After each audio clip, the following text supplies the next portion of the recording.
The U.S. non-farm payroll report is out. June's numbers are up, but not as much as we'd hoped. The economy added just 80,000 new positions last month, and that is a fractional improvement on the 77,000 jobs added in May. But it's not enough to change the U.S. jobless rate. Unemployment remains at 8.2%.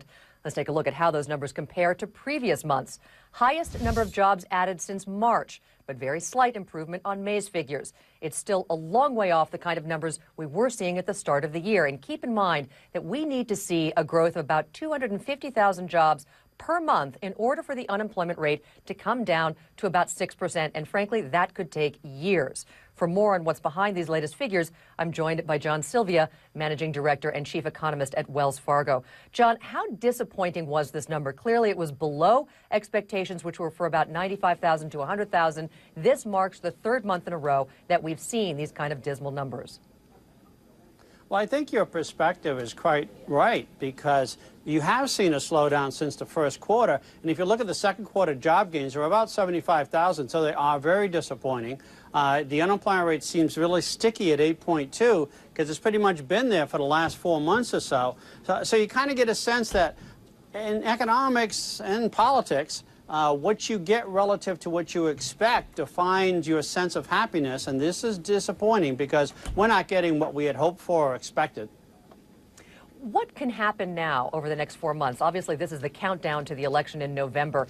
Is there anything that... Exactly. You laugh. It's not so funny for the Obama administration. They don't have much time to make up in terms of, getting this jobs number to increase and the unemployment rate to drop, do they? No. I mean, part of it, of course, is the European slowdown. Part of it is the measured uncertainty with respect to the Chinese economic growth slowdown.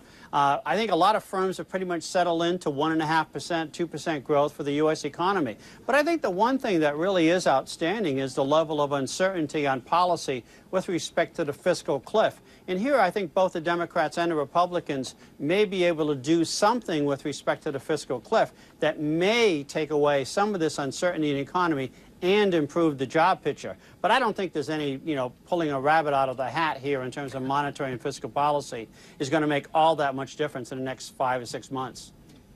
So there was a little bit of glimmer in terms of good news out there. Hourly hours worked increased by just 0.1%, and hourly earnings did increase by 0.3%. So that's a little bit of good news out there. What does that tell you?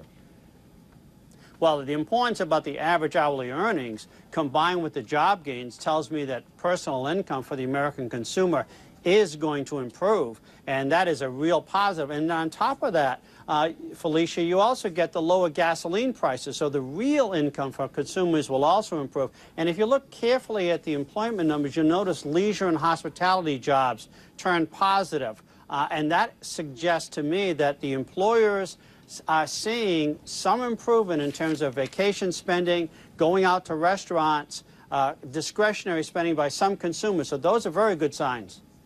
However, construction was flat. That doesn't bode well for the housing industry. But, one thing that, obviously is also out there in terms of the marketplace is whether or not the Federal Reserve is going to step in at this point. We have heard from Bernanke that he's poised and ready to do so if the job market doesn't pick up. Is this enough for him to do so at this point?